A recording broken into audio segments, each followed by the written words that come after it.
And now enjoy this free JayZoModcast show.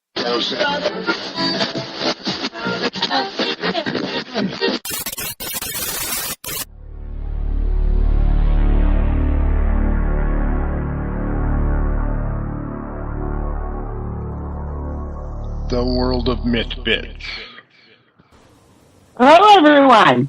I'm Stephanie Barty, your host, and I would like to welcome you to the World of Mythbits podcast. This is our winner's interview for the Member of the Month for the World of Myth magazine. Yay! And I'm here with my lovely... round of applause. I'm here with my lovely co-host, Mike Lutz. How are you, everybody? It's Stephanie. I'm supposed to speak there.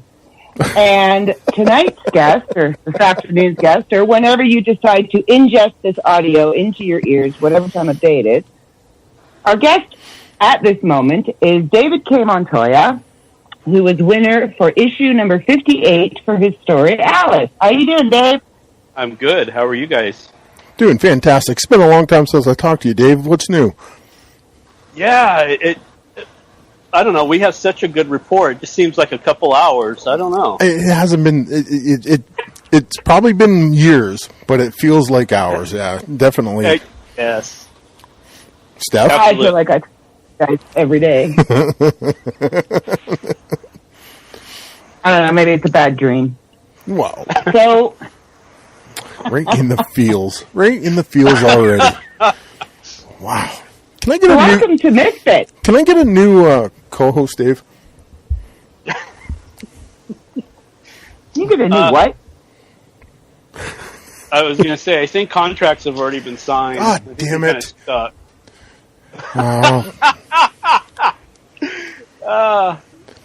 podcast. They can't see what you're doing. Yeah. I know, but he can't. I really can't because of the split screen and where you're sitting, I can't see anything but your right shoulder. Ah, damn, she moved. She's giving you the Canadian goose. Wow. That's anything like a Christmas. Okay. All right. Let's get down to business. Sorry. Okay, we're bantering too much. There's not enough focus on professionalism for the rookie podcaster. Oh, my bad. What do I know? Okay, so now before we get into anything serious and technical, shut up, Mike. Water tonight? Yeah, just water tonight. I know it is Whiskey Wednesday when we're recording this, but right now it's just water. Tonight, later, it's probably going to be whiskey. So I'm having a lovely cup of Earl Grey because it's cold, so it's in my winter snowman cup. Earl Grey hot. That's my Jean-Luc Picard imitation. That. I'm going to explain the Earl Grey story on our podcast later. Oh, can we? Anyway, so is there anything that you want, anything specific, Dave, that you want to tell us about your winning work, ALIS? And am I pronouncing that correctly? It is ALIS. Yes, it is. Right. It is David. Okay. It is David. He goes by David. You know, the funny thing is I prefer to be called Dave. Wow. We are a very formal podcast. Canadians being polite. Look at her biting the shit out of her lip, trying not to laugh on camera. Oh, there she goes. Oh, no! And I got a snort. I snorted. Okay, all right. Anyways, Dave. Go ahead, Dave. Ed? I'll sit here. I was going to say, you guys should be comfortable around me. No reason to be. I'm just going to sit here and be quiet and let Stephanie conduct her an interview. Please shut the hell up.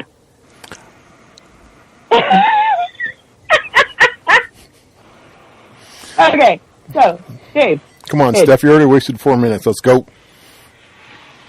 Oh, I quit. I cannot work under these conditions. All right, so. I'll give you a raise. I'll double you what I'm paid now. Awesome! Okay, so, did you pull any outside inspiration from life while you were creating this piece? Now, I asked this because as I was reading it, I did recognize a lot of heart medications that you had used, like atropine and a couple of other things. So, let's see, where do I start? The concept of ALIS was originally it was supposed to be a horror story. It was supposed to be the idea that this artificial intelligence was deadlocked, and the only way to fix the problem was to wake a human out of hypersleep. And once he's out of hypersleep, you can't go back, and he's still got, a long time before he gets to the destination. So I wanted to make it feel real. I have a very extensive education in medication and nursing, and especially in the heart. And I knew from doing like CPR codes what kind of medications that you have to apply and how much medications that you have to use in order to properly restart the heart. And I just kind of employed that knowledge into the story to make it more of a real feel to it. So you used your real life experience with the cardiac knowledge. Yes.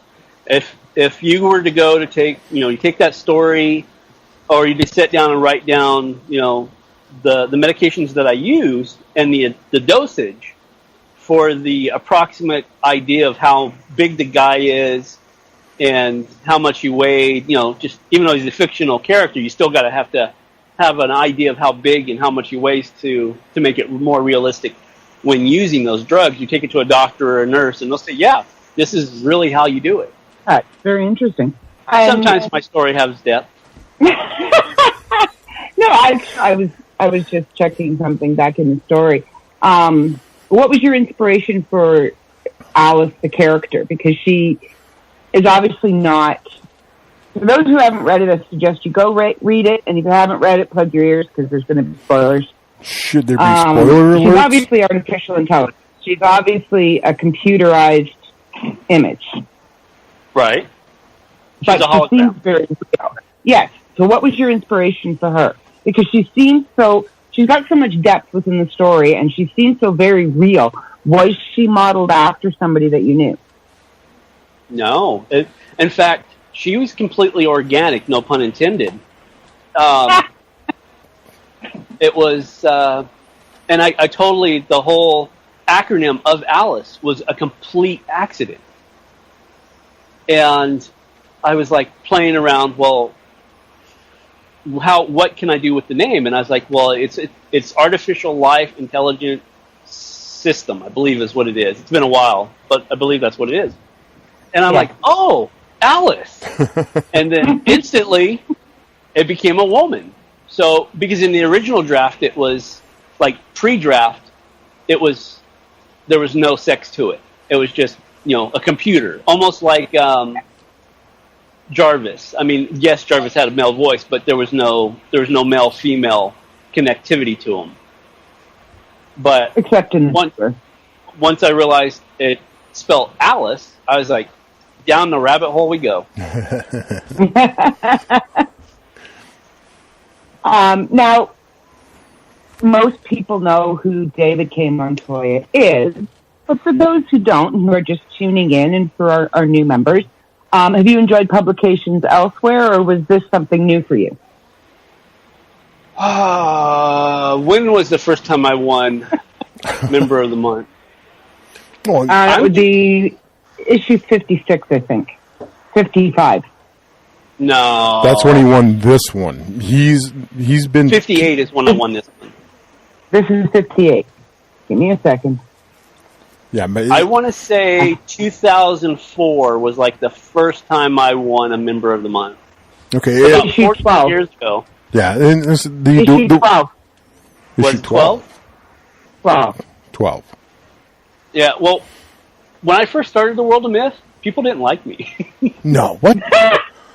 Yeah. Well, and I admit it, because I went from one medium to another, and I guess I have a rapport with doing that. I'll get do something because I did the comic books, the independent comic books for a long time.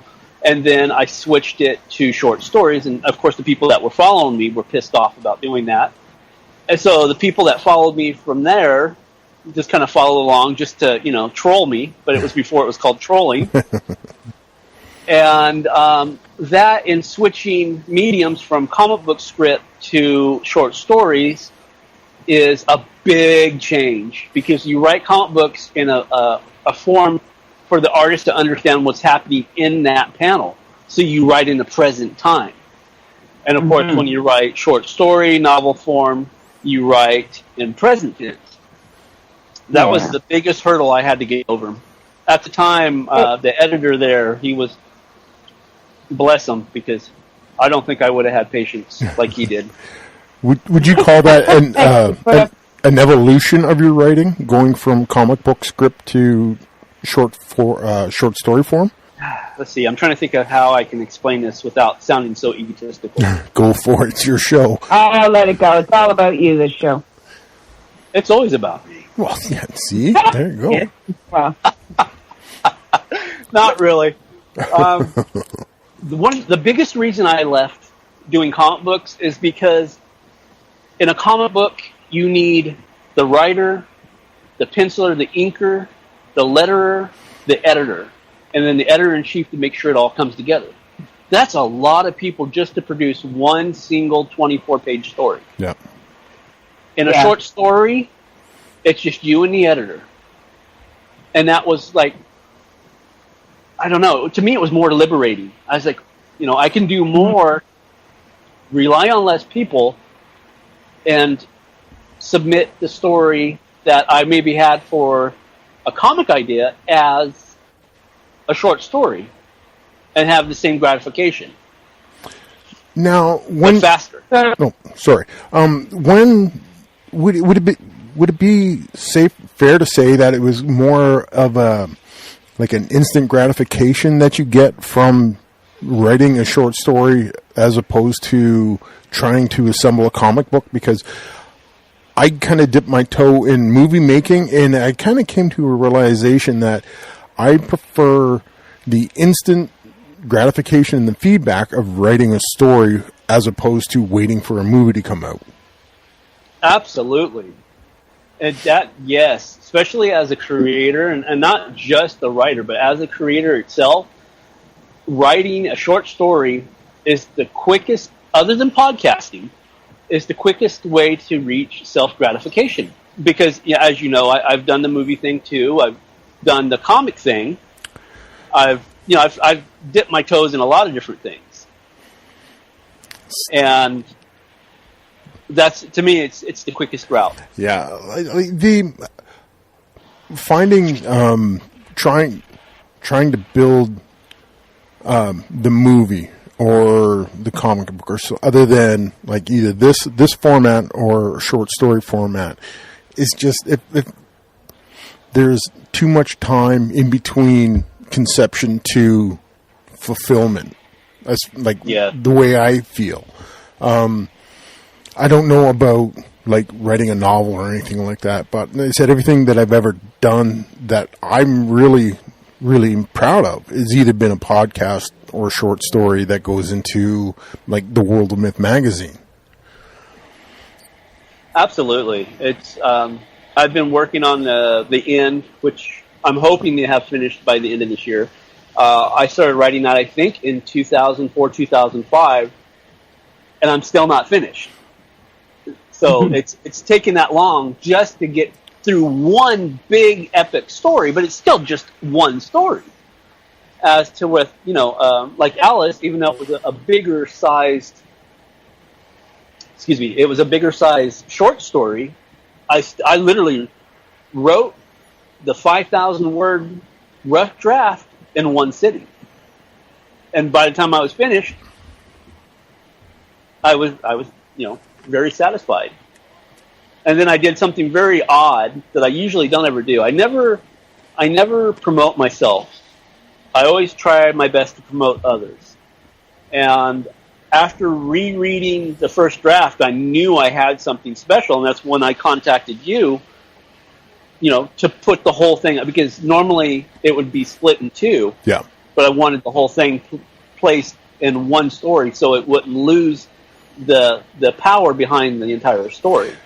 Yeah, because we've had to do that before with some of the longer stories in the World of Myth magazine is splitting up, and it does lose some of the impact if you have to wait a month to get the second half of a story. But it's just the nature of the format of the magazine where we can't normally put a large text block into the magazine. Yes.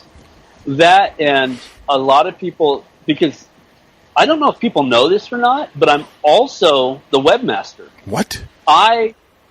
You didn't know that? What? I did. How many hats do you wear, David K. Montoya? Oh my gosh. Well, just put it this way. Since launching the JayZoModcast, I think I've had a total of 16 hours sleep. Oh, total. A luxury. Good A luxury. heaven.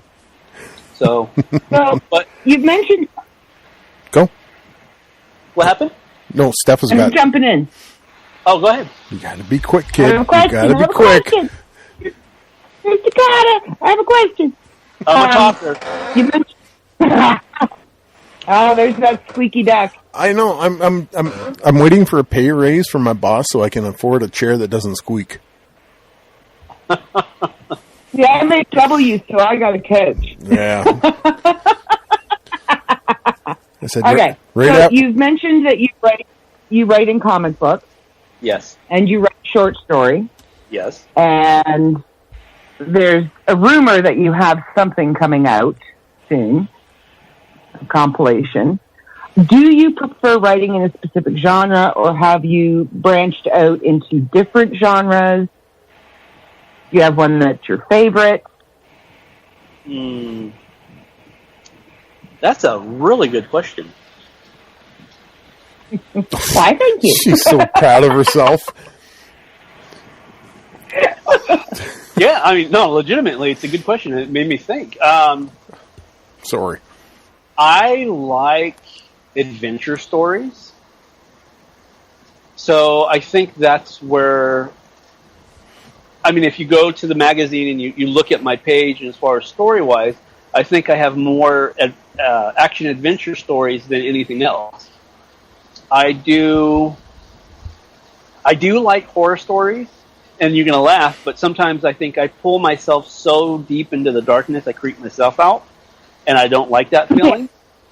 I still won't eat leftovers. I very rarely do fantasy.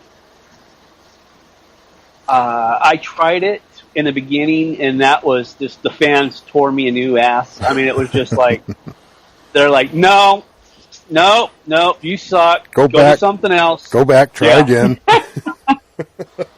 And then with the comedy humor section, that was actually all on accident, because we were short a submission. Yeah.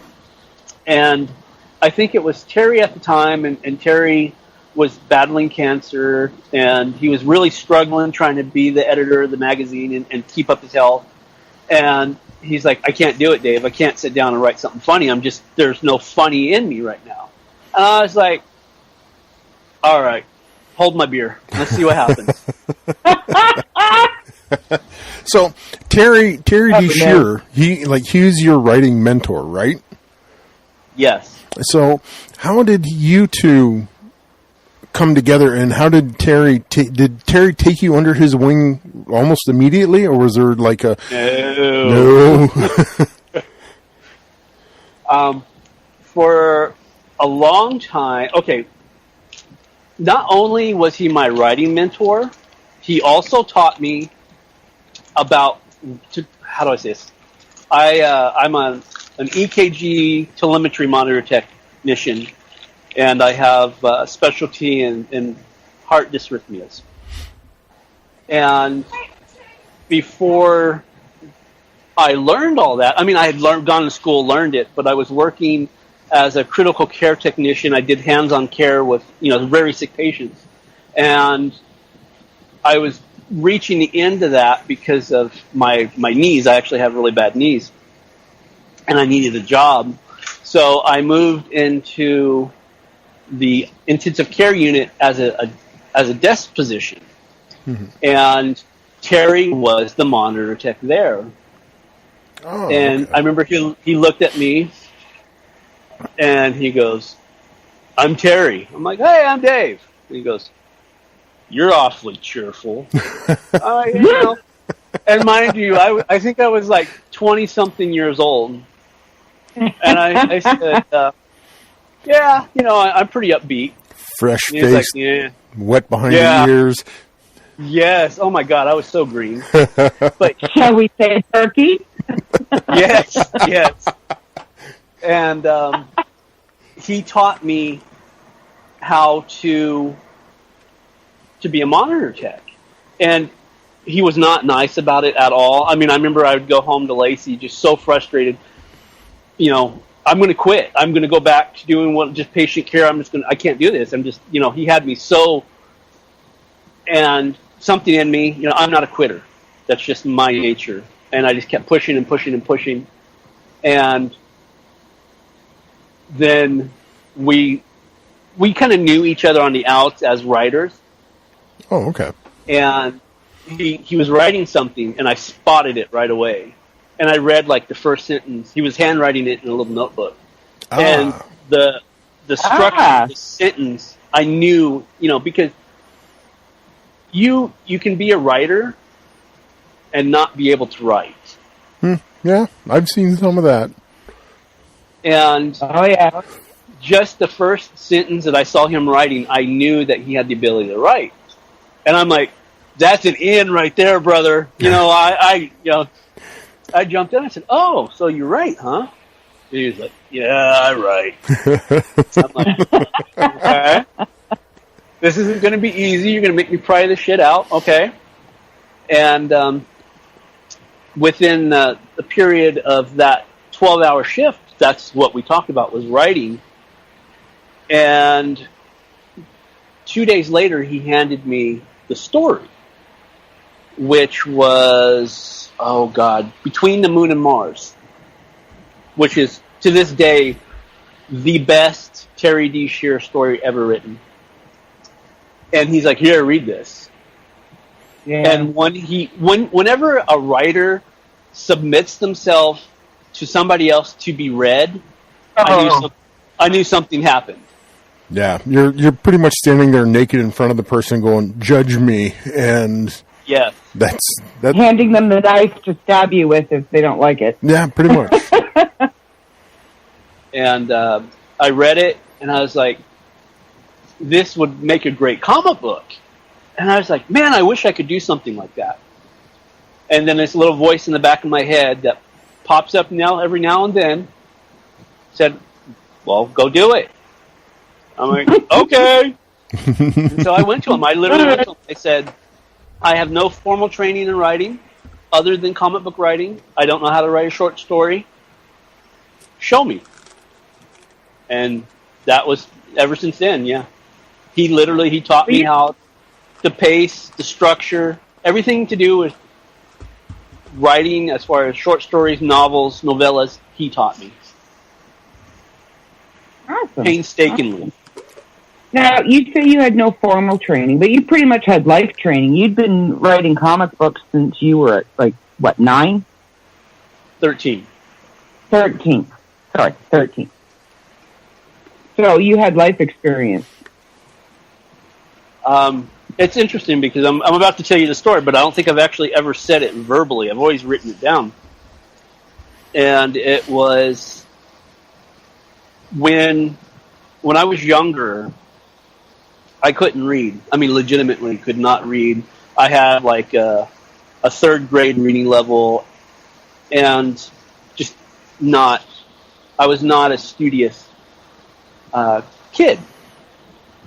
And on my 13th birthday, my aunt gave me these stack of comic books, and they set them in a corner for like 6 months, and then I started looking at them because I've always been fascinated with art. And it was Jim Lee X-Men art. Oh. And I know that. Go ahead. No, I was going to say Jim Lee's a great gateway drug to comic books.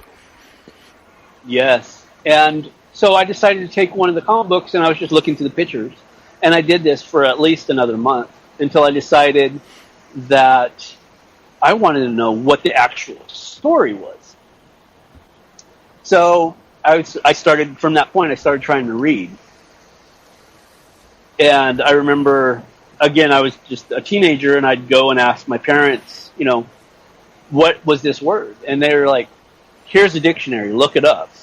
That's the best thing you could have did. Yep. I actually still, to this day, it's in my storage. I have the dictionary. Nice. And it's a dictionary. They gave me the dictionary. I had a highlighter from school, and I highlighted the word every time I looked it up. And many, many, many words are highlighted in the dictionary. I was going to say, is your dictionary yellow now? And then I started being engrossed in reading for the first time in my life, because it was a world of fantasy and action, which I've always been drawn to, and romance and just everything that's why at almost 41 and a half years old, I'm still knees deep into the X-Men lore, is because I love that. I love that brand. Yeah. And I love that storytelling. And Wolverine way. What's that? I'm sorry, you cut out. Steph, Me or him? You. Steph. Oh, you said X-Men. I said Wolverine all the way. Oh, too bad you can't see the shirt I'm wearing. Are you wearing the Wolverine? I am wearing a Wolverine shirt, yes. I can attest to this, because back when Dave and I talked last, years ago, he was wearing that shirt. So...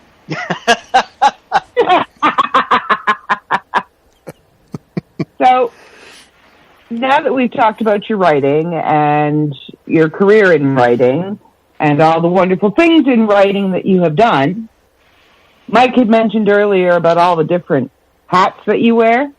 So, what do you do when you're not writing? When isn't he writing? Or is there actually a time you're not writing? Oh, absolutely. Actually, I know. When I'm not writing, I'm podcasting. Yeah, that's true, too. And when I'm not podcasting, I'm usually doing HTML work for one of the websites. And then when I'm not doing that, I'm running after my 3 kids. That's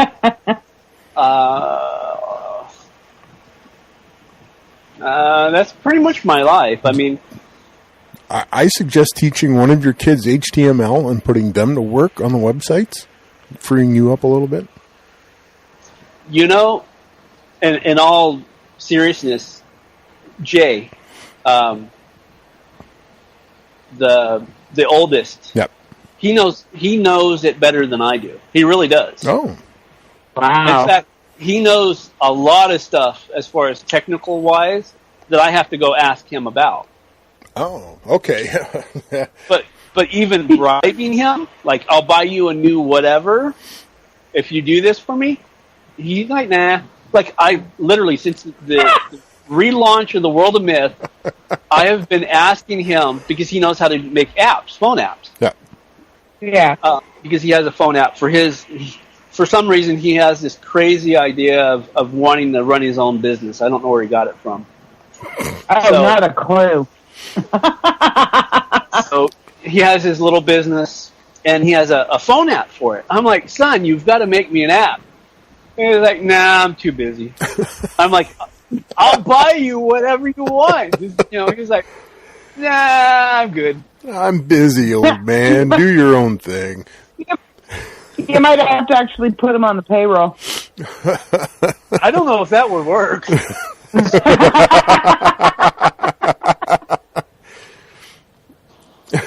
But to answer your question without digression, when I'm not doing something business, I may watch TV. Very unlikely. And if I'm not, then I'm with my kids. And then if there's any time left in the day, then I sleep. Sleep. Then you sleep. Sleep. We know from. Go ahead. We have proof he doesn't sleep. I know. They said when I fall asleep at midnight, I said you two are still babbling on. I wake up the next morning and there's like 50 messages waiting for me. I'm just like, oh, would you two shut up? You know. Oh yeah, I forgot. Yeah. I forgot that we just continue talking in the group chat. You know, last night was one of the best things that happened to me since restarting the network. Is I found out that you can schedule posts on Facebook and Twitter. So that means I don't have to stay up until midnight to send out these tweets or posts. It automatically does it. And I was like, I get to go to bed early. And you could set it for Eastern Standard Time, too, so you don't even have to stay up all that late either. That's true. I'm still staying with the California time. We talked about going to Eastern Standard Time, but so we'll get it at 3 a.m. Yeah. Yeah. Yeah. Wow, you should have. It was painful watching those two do the math. It was just like, ugh. I can't even remember the last time I saw 3 a.m. And I'm kind of glad I don't have to see it more. 2 days ago. I saw 3 a.m. 2 days ago. It was not pretty. No, nothing good about 3 a.m. Well, the kids have gone back to school, so I will not. Yeah, I 1 o'clock in the morning, my time, is as late as I can go. Yeah. Melatonin's a beautiful thing. I've been taking melatonin, and it's been knocking me out, so I've been actually sleeping. So, good times. Yeah, but you're also, pounding back those energy drinks. And they said, that can't be good for you either, man. Look at me giving advice. See, once I hit 40, I had to cut out all caffeine after 12 o'clock in the afternoon, or I didn't sleep. You are there, Dave. Listen to your elders, Dave. We are old for a reason.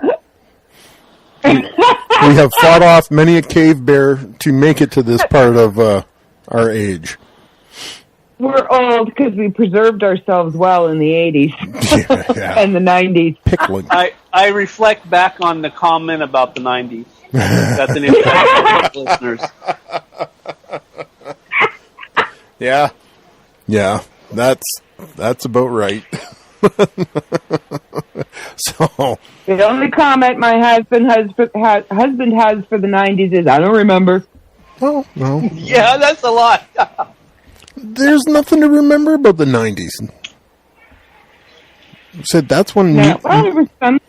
well, music was still good. It hadn't gone downhill yet, but it was still pretty good. And that's it. That's all I got. Now, okay, let's circle this back to Dave's literary talents. What do you have on the back burner or the front burner that you can tell us about? Let's see. World of Mythwise? Sure. Hi, Zoe. Yeah. Zoe. She's playing.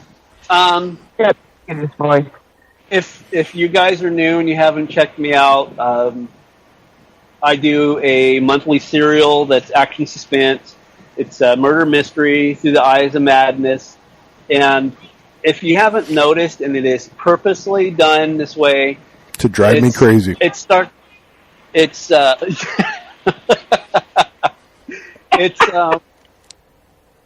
off almost. The whole setting is very light. If you think about the very first story about the diner, it's very light. It's very neon-esque. And as we're moving in, it's getting darker and darker and darker.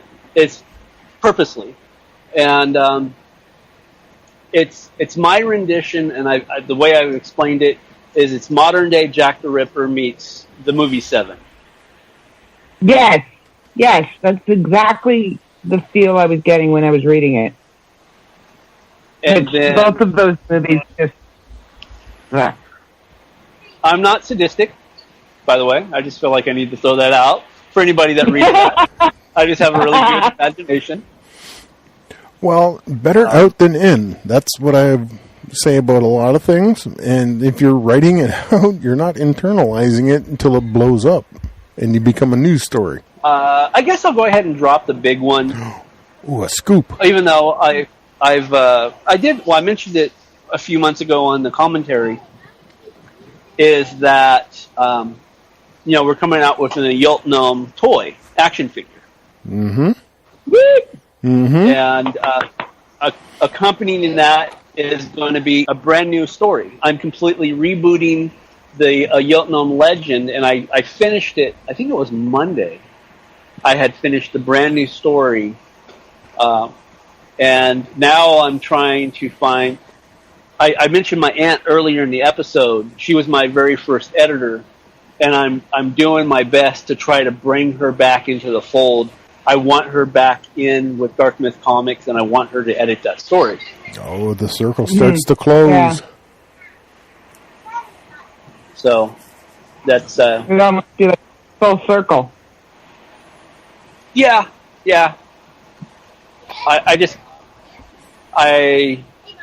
It's been a long time coming, and I think that we try to build a bond again. It's been a long time.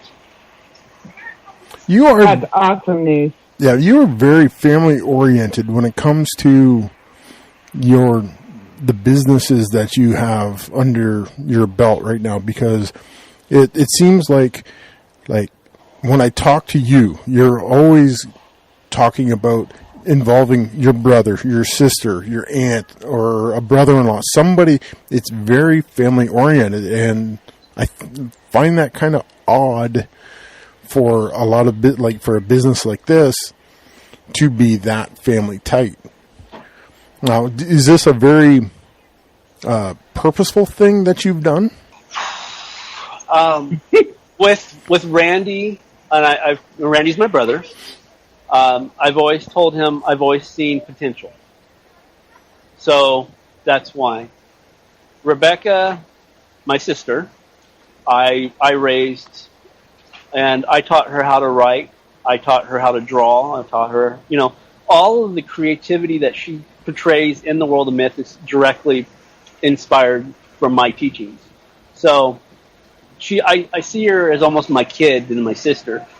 And I know you guys probably will be surprised by what I'm about to say, but I'm really pushy, and I'm good at convincing people at doing things. I seriously hadn't noticed. No. Not at all. So I see somebody that has a talent, and I have an opening, and my family is very talented. And like for Rebecca, I'm like, Rebecca, you're doing this. Or Randy, you're doing this. And I'm trying to do that with my aunt, but my aunt's like not picking up the phone. So as soon as she picks up the phone, I got her though. So that's how you avoid it. Oh. Yeah, because apparently sleeping doesn't work. No, sleeping doesn't work. No, like that. Yeah, that's not an excuse of no. No, they said if you leave an open source of communication, the world of myth is going to get shoved into it. So there's a tagline for you: the world of myth, we'll shove ourselves into you. That was script. Well, okay, start winging it. You were supposed to read that, you dork. I did read it. And I said, that's okay. I can cut this out in post. Okay, good. Because the script is very short, and we're out of questions. No. Well, the original concept was it was only supposed to be like 5-10 minute show before it turned into a podcast. Well, yeah. Yeah. Well, there you go. Yeah. Well, we're at 41 right now, so we may as well kill 4 more. I'm worried about sticking to the script and go and buy the book and y'all are fucking with me. This is the wild. Take that out. This is the Wild West of pop culture, It said podcasting. There are no rules. There are no rules. Right. No, like I said, Right. the only rule that matters is the dude that throws a check your way. And if he says you don't do this, you don't do that. And it's simple Hold as on. that. I need to write that down. No, you don't. That is You need to great. cut that out. That's not going into the show. No, the Wild West of pop culture. If that's not a good name for a story, I don't know what is. That's mine. That's copyrighted. I've said that. That's mine. All mine. Mine. Nope. Dave already scooped it before you said that. No. I am said, a witness. I have an audio record right here. If anybody, I'm like, You said it, but you didn't. I literally have. Copyright. I literally have the only copy of that right now. And I have the ability to put that out under my titles, under my sources. That way, it is mine, and I'm cutting y'all out. Okay, so the race. I am now. Oh, wait a minute. I am now Okay. open. I am now open for apologies from the both of you. Sorry, eh?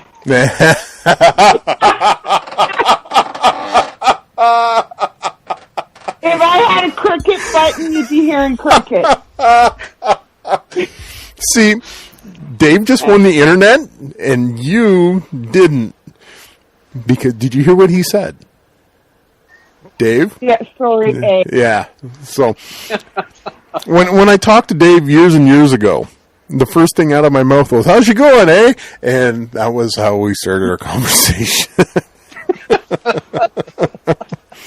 But like I said, It actually is really funny how many times we really do use that word.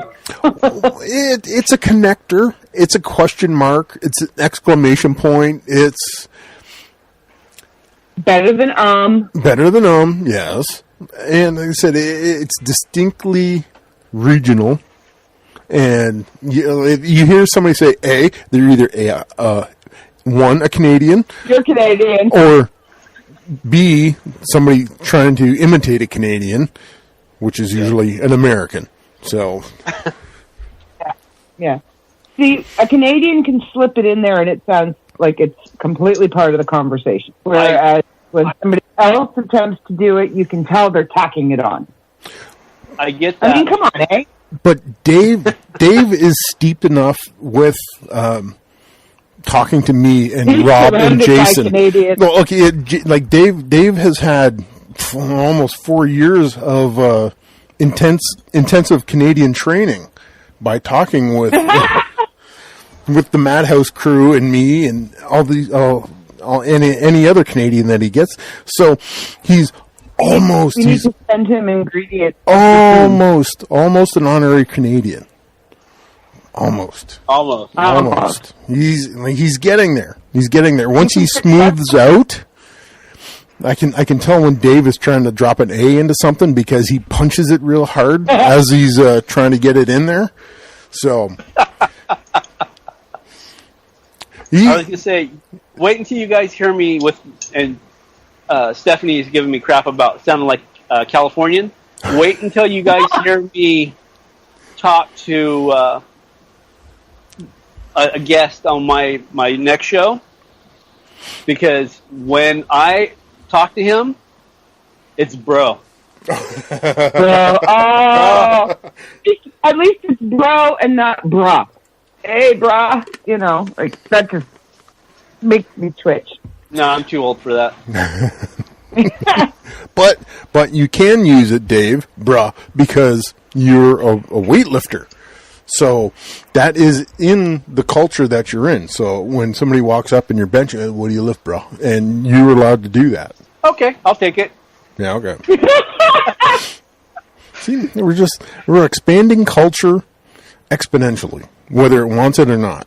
Well, So it's the Wild West, remember? exactly, the Wild West of pop culture. There you go.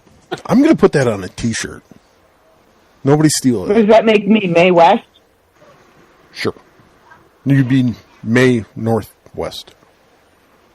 I want to be Annie Oakley. I want to be the Annie Oakley of the Wild West of pop culture. Never mind. If you can say it right. I'm more like Elmer Fudd. No, there you go. That would work. Poor Mike. He was just saying not too long ago that he doesn't want to edit, but he's going to have to go through and do so much editing to this show. Not going to happen. Not going to happen. He loves the organic feel. Yeah. He said it's like the mud in between your fingers. Squish it. Ooh. They can't see your hands. No, I'm Keep just telling me that. I'm channeling my inner French Canadian by speaking with my hands that nobody can see but me. But Or your inner Italian. hey, how's that? All right, we got to wrap this up because we're now babbling and rambling. So Well, it's always fun to sit and it talk to is. friends. It is. Dave, we should do this more than a couple of years apart. The next time we sit and talk with each other.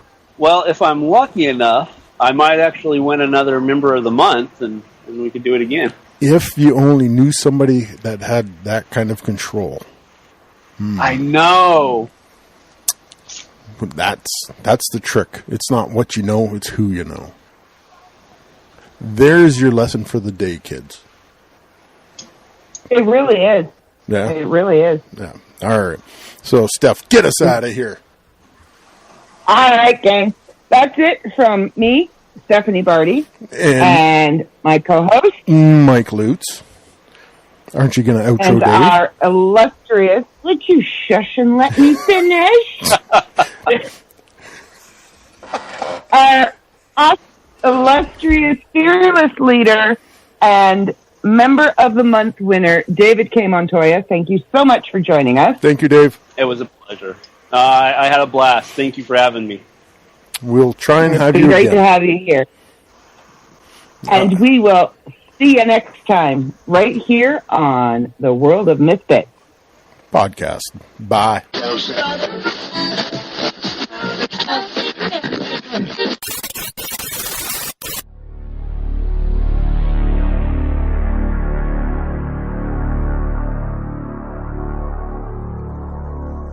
The World of Misfits.